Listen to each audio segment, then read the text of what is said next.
submitter is Northland Regional Council, who we have for 10 minutes.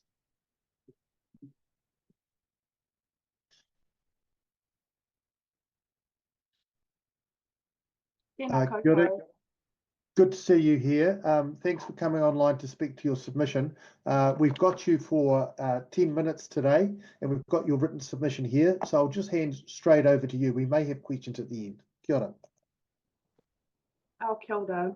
I'm here today in my capacity as Deputy Chair of Northland Regional Council, and I also have lived experience having been a researcher for Te Aho Claimants Alliance, which are the iwi and hapu of the Bay of Islands during the Y1040 Waitangi Tribunal hearings as well. So I would like to start out in talking about some of the highlights that we have experienced as the Northland Regional Council and working with our Tiriti or Waitangi partners. So at the beginning of this term, we had 2 cyclones that were hit pretty hard by here in the north, and it was essential for us to work with iwi and hapu to be responsive on the ground. As you can understand, during a cyclone, we need to ensure that we save lives.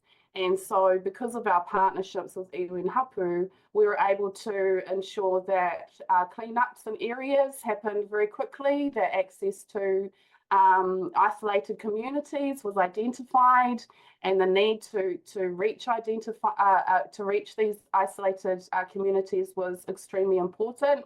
For those of you that don't know the Northland region, we are the most rural region in the country. We're very isolated communities, and we also a very impoverished region, one of the most impoverished.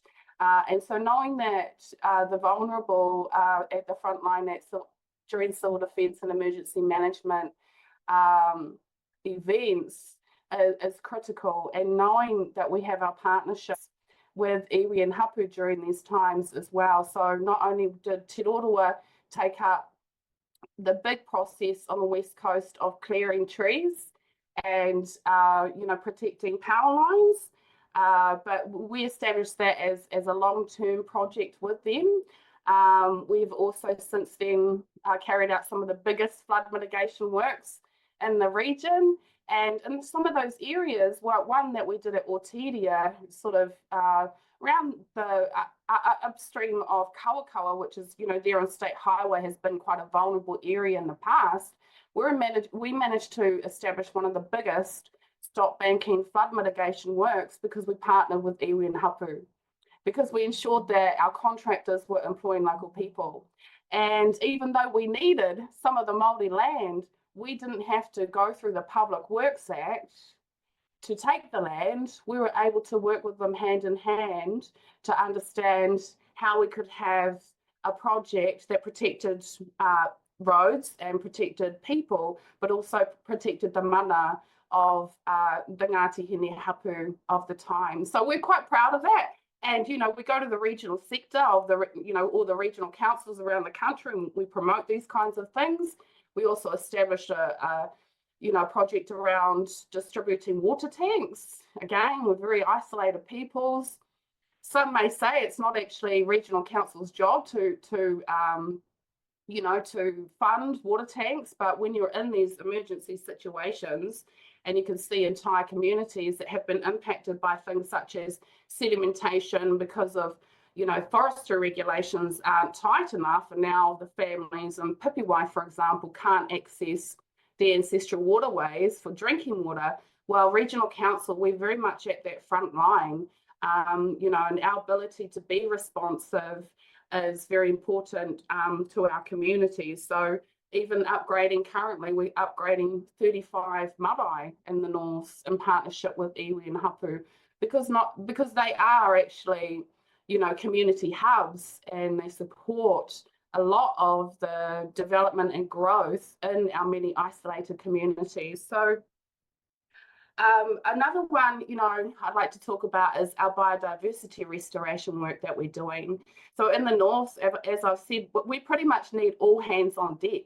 And so I'm very proud of the biodiversity, the marine biodiversity restoration work that we're doing in Mimi Whangata and Ngāko Mangamanga, 50 square kilometres of areas there that have become kinner barrens, and the kelp forests are completely gone because of overfishing, are now run by communities, with the hope that communities will be able to use those marine areas again, in a more of an abundant way that they had during previous generations. And these are kind of like groundbreaking, projects that we're doing that we're keen to share with other regional councils, and other regional councils are keen to uptake these too, because, who doesn't want, valuable, community-driven environmental restoration such as this. And so I believe that we really are, because I've been in this field for 20 years now, working for iwi and hapu as well, and producing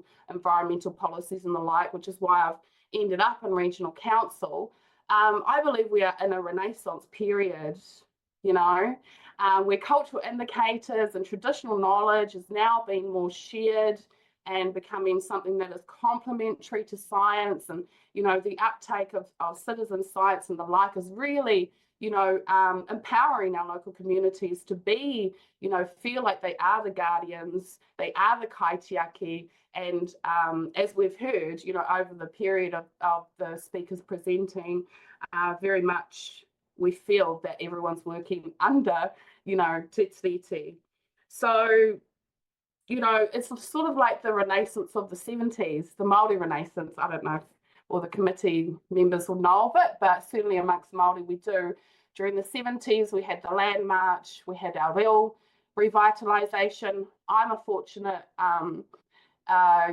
recipient of the kohanga reo and the kura and things like that. And since then, we had the Waitangi Tribunal establishment as well.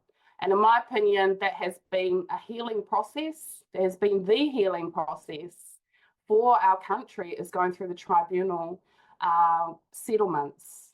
And now we have the Māori economy being projected as being 100 billion by 2030. So just 55 years later, from the 70s to 2030, 100 billion in worth of the Māori economy. And that's significant. And that's a pathway that I believe that most New Zealanders, and certainly those of the North, are keen to carry on this path of rebuilding, building our new post-treaty nation that is, that values diversity, and that values Indigenous knowledge and values sovereignty. And finally, I would just like to say that I've also seen questions around David Seymour saying that people get special treatment, and so that Māori get special treatment. And so I'd just like to be clear with everybody in terms of a regional council. So generally, a regional council, we have three functions generally. One, we allocate the local tax, otherwise known as the rate. So through the long-term plan, we say where we're going to spend our next 10 years of budget on. And who does that? We only elected members vote on the long-term plan and the annual plans. Secondly, we are the lawmaker, the local lawmaker, especially around the environment. We make the regulations through things like the regional plan, and who votes on that? Elected members only. And thirdly, we issue, we regulate, we issue resource consents and the like. Those are approved by staff via delegations from our regional plans, from councillors. There is no special treatment. We still follow proper process. And, I'd like to see any elected member that wants to give up that right that they've earned to vote on behalf of their constituents. So that's me pretty much. I want to thank everyone from the Select Committee and the previous speakers before me. This has been an amazing experience to see you know, we the people coming out and saying we are te tiriti, you know, and you should know as the government that you don't have the legal or the sovereign mandate to change that. So thank you so much. Kia ora.